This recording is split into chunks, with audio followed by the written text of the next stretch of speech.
So hello everyone. ఈ వీడియోలో ఏంటంటే అనాటమీని ఎలా అప్రోచ్ అవ్వాలి, ఎలా చదవాలి అనే దాని గురించి తెలుసుకోండి. బీపీటీ స్టూడెంట్స్ ఏ బుక్స్ ఫాలో అవ్వాలి, ఏ రిసోర్సెస్ ఫాలో అవ్వాలి, నోట్స్ ఎలా ప్రిపేర్ చేసుకోవాలి, అసలు వాట్ ఈజ్ వాట్ అన్నది అనాటమీ కోసం కంప్లీట్ డీటెయిల్స్ అనేది ఈ వీడియోలో ప్రొవైడ్ చేద్దాం. సో ఇప్పుడు అనాటమీ వచ్చేసరికి మన ఫిజియోథెరపీ స్టాండ్ పాయింట్ ఆఫ్ వ్యూలో చూసుకుంటే 4 పార్ట్స్లో మనకి ఇచ్చాడనమాట. ఒకటి ఏంటంటే గ్రాస్ అనాటమీ, సెకండ్‌ది హిస్టాలజీ, థర్డ్‌ది ఎంబ్రియాలజీ, ఫోర్త్‌ది జెనెటిక్స్. సో ఇందులో గ్రాస్ అనాటమీ అనేది చాలా ఎక్కువ వాస్ట్ సిలబస్ అనేది మనకి ఇచ్చాడనమాట.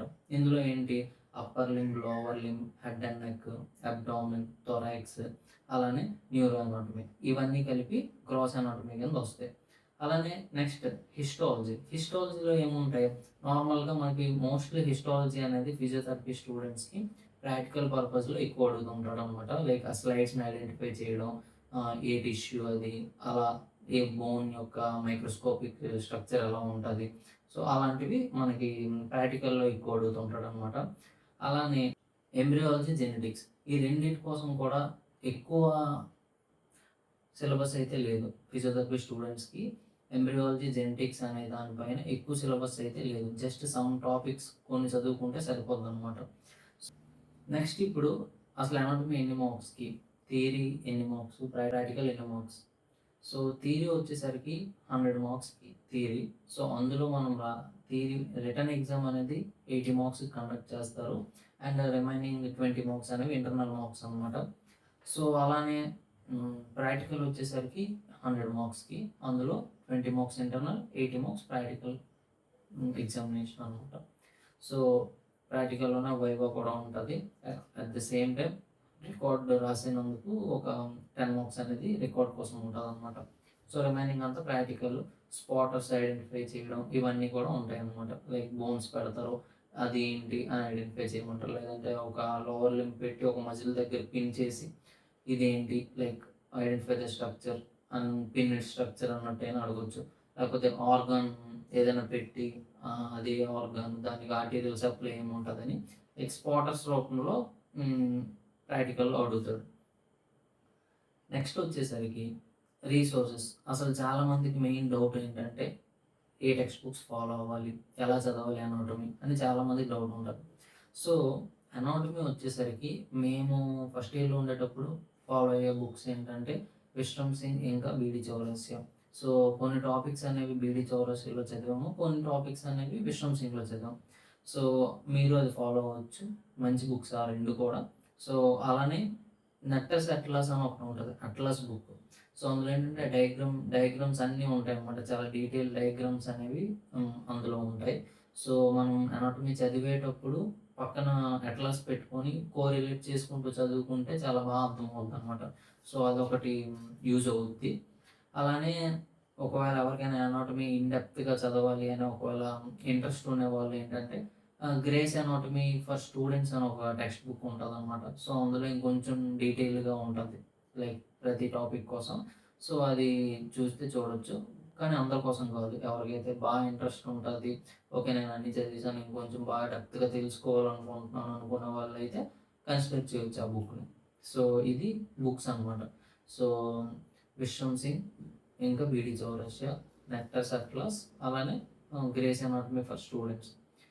అట్ ద సేమ్ టైం ఇప్పుడు మనం బుక్స్ ఎలా అయితే ఫాలో అవుతున్నామో వీడియో రిసోర్సెస్ అనేవి చాలా ఇంపార్టెంట్ అనమాట. అంటే ఏంటి, ఒక టాపిక్ కోసం మనం ఎక్కడైనా లెక్చర్ వినడం. సో యూట్యూబ్లో చాలా మంచి మంచి లెక్చర్స్ ఉంటాయి అన్నమాట.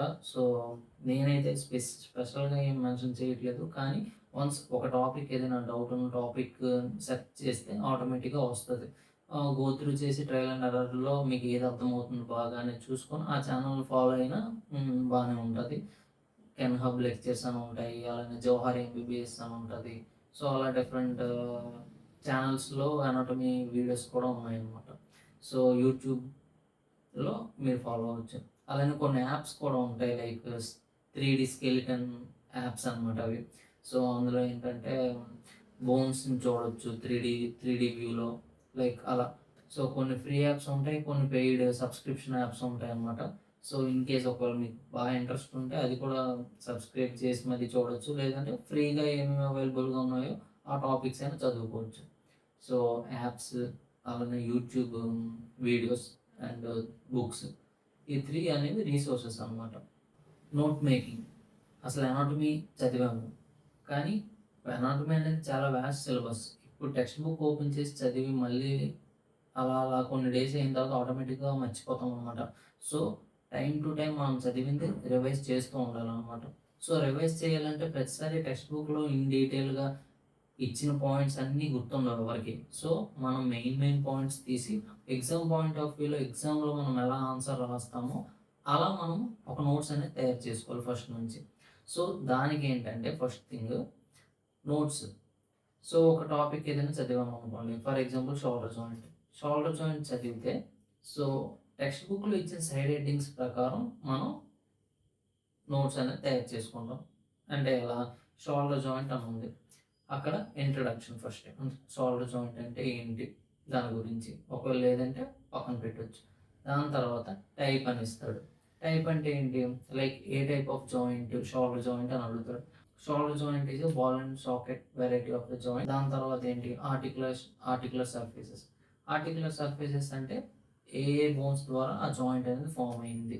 సో అందులో head of the humerus and glenoid cavity of the scapula. So అది పెడతాం అన్నమాట. దాని తర్వాత ఒక సిస్టమేటిక్ ఆర్డర్ ప్రతిదీ. టైప్, ఆర్టికులర్ సర్ఫేసెస్, దాని తర్వాత what are the ligaments associated with those 2 bones. So ఈ రెండిటికి మధ్యలో ఉన్న లిగమెంట్స్ ఏంటి ఆ జాయింట్ దగ్గర. అలానే ఏమైనా బర్సస్ ఏమైనా ఉన్నాయా, soft tissue structures around the joint, వాటి కోసం మెన్షన్ చేస్తాం.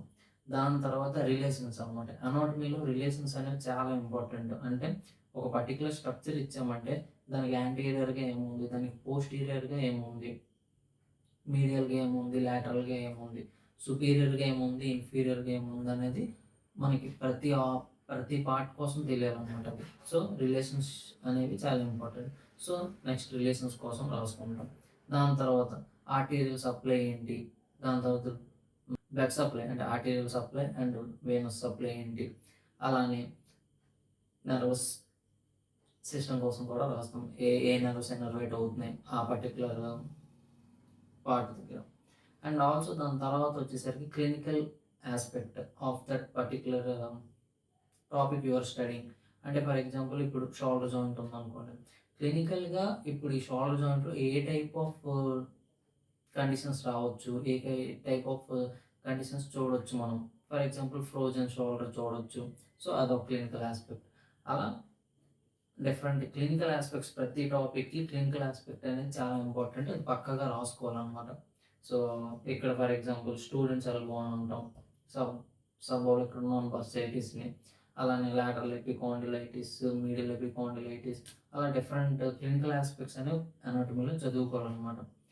సో అది నోట్ మేకింగ్ కోసం. అండ్ ఆల్సో వన్స్ మీరు ఆ నోట్స్ అనేది ప్రిపేర్ చేసిన తర్వాత టైమ్ టు టైమ్ రివైజ్ చేయొచ్చు. అట్ ద సేమ్ టైమ్ ఇంకా మళ్ళీ ఇంకా చదువుతుంటే ఈవెన్ 1 పేజ్ నోట్స్ కూడా మీరు తయారు చేయొచ్చు అనమాట. అంటే ఆ టాపిక్‌లో మెయిన్ పాయింట్స్. ఇప్పుడు ఒక టాపిక్ చదివామంటే ఆల్మోస్ట్ మనకు ఒక 50% గుర్తుంటది. ఒక 2, 3 టైమ్స్ చదివితే. మిగతా గుర్తులేని టాపిక్స్ లేదంటే సైడ్ హెడ్డింగ్స్ అన్నీ కలిపి ఒక సింగిల్ పేజ్‌లో అయిపోయేటట్టుగా మీరు దాన్ని అరేంజ్ చేసుకొని రాసుకోవాలనమాట. సో దట్ ఫాస్ట్ రివిజన్‌కి ఉపయోగపడుతది. సో అది. దాంతో పాటు నిమోనిక్స్ అనేవి చాలా ఇంపార్టెంట్. నిమోనిక్స్ అంటే ఏంటి? ఫర్ ఎగ్జాంపుల్ మన అనాటమీలో అప్పర్ లింబ్‌లో చూసుకుంటే కొన్ని నిమోనిక్స్ ఇస్తారు. కార్పల్ బోన్స్ కోసం she looks too pretty try to catch her అని ఒకటి ఉంటది. సో అందులో starting letter of each word వచ్చేసరికి ఒక్కొక్క బోన్‌ని డినోట్ చేస్తున్నట్టు మనం అక్కడ గుర్తుపెట్టుకోవచ్చనమాట. అలానే రొటేటర్ కఫ్ మజిల్స్ కోసం సిట్స్ అని ఒకటి ఉంటది. Supraspinatus, infraspinatus, teres minor and subscapularis అని. సో ఈ 4 మజిల్స్‌ని సిట్స్ అంటాం. అంటే అవే రొటేటర్ కఫ్ మజిల్స్ అని అర్థం. సో అలా డిఫరెంట్ నిమోనిక్స్ మనం పెట్టుకుంటుంటే ఏంటంటే గుర్తుండడానికి బావుంటదనమాట. మెమరైజేషన్ ఇలా కూడా చేసుకోవచ్చని. సో ఇది అనాటమీ ఎలా అప్రోచ్ అవ్వాలి ఏంటన్నది మొత్తం.